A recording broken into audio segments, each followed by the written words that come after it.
Hey, what's going on, everybody? This is Coach Joe with SweatHeroes.com. Today we're going to talk about good sugars versus bad sugars. And I get this all the time. Every time I get my inbox, I check it out there. Most people are a little concerned or they're confused on what sugars should they be eating. So we're going to go over here, and on my board, you can see over here, we got the good sugar side and we got the bad sugar side. I'm going to explain to you why there's certain sugars you should eat because your body does require it. It is the primary source of fuel your body wants. Sugar is a carbohydrate that is broken down. It breaks down to sugar, sugar turns into glucose, and glucose gets stored as glycogen. I'm gonna tell you guys exactly what you need to do to when you guys eat the sugar, how to burn it off right away before you start storing away as body fat. Then I'm gonna talk about the bad sugars. Once you consume the stuff, there's almost nothing you can do because if you don't utilize it right away as energy, what's gonna happen is your body's gonna store it away as glycogen, and that's when we start to compile and start to build on that waistline, which we don't wanna do.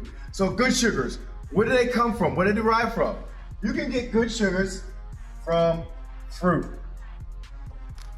And I know people say all the time, they're afraid of fruit. They're like, oh my God, too many sugars. You guys understand, it's a different type of sugar than your table sugar. All right, it doesn't impact your body or your insulin the way table sugar will. The glycemic index on sugar, if you look it up, it is much lower on the scale than it is versus table sugar. So fruits is always a great choice to go if you're gonna add that into your diet. And you know, they always recommend a serving or two of sugar or of fruit every single day. So you wanna add fruit to your diet.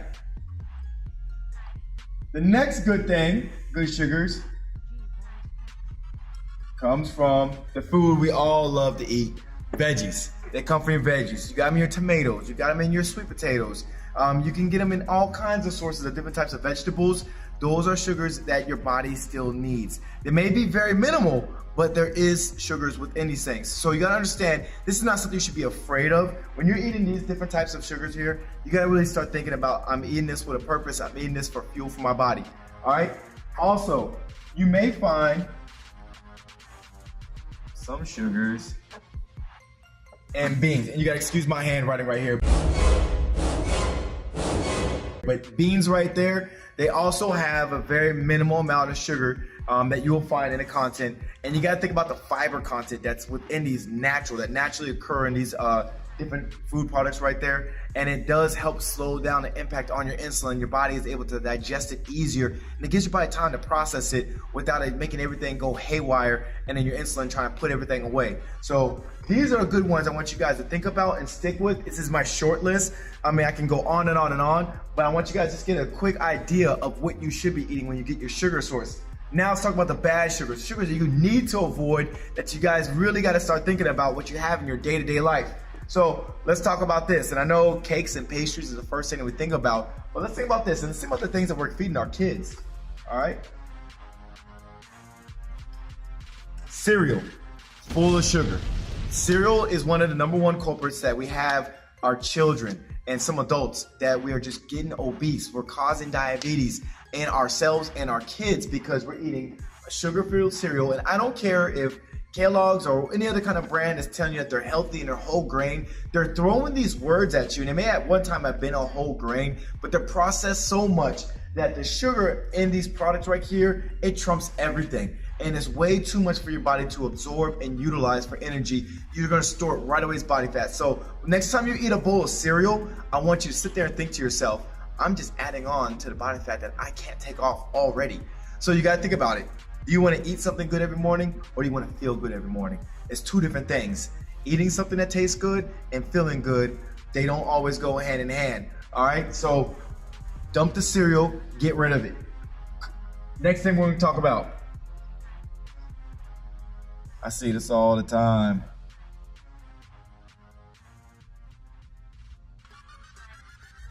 Box pancakes. All right, another breakfast item that we in our culture, we love to have. Got to get rid of that stuff, okay? Again, they're taking this different flours, they're adding sugar to it because they want to make it taste good. That's what sells. Plain doesn't sell. They want to, they want to entice those taste buds inside your mouth. You got to make sure you stay away from stuff like that, okay? These are different items that you really need to be concerned about when you're doing it, all right? Next thing.